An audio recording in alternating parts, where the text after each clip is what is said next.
Bristol Community College, Mathematics with Dan Avedikian, Math 011, Arithmetic, Section 3.3, Problem 21.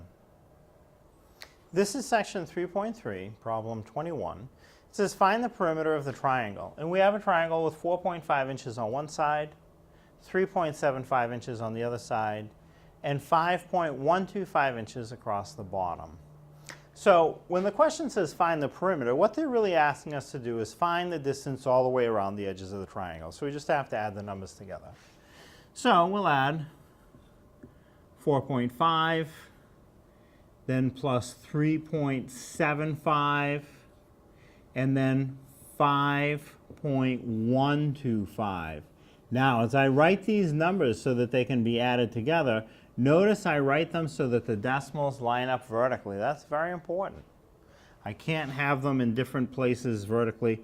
They have to line up.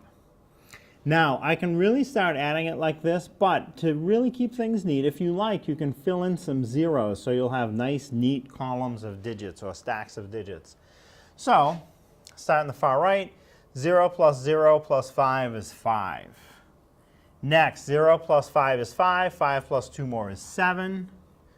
Next, I have 5 plus 7 is 12. 12 plus 1 more is 13. So I put the 3, carry the 1. And again, that decimal will come straight down so that it's down in the same position in my answer. And now 1 plus 4 is 5. 5 plus 3 is 8.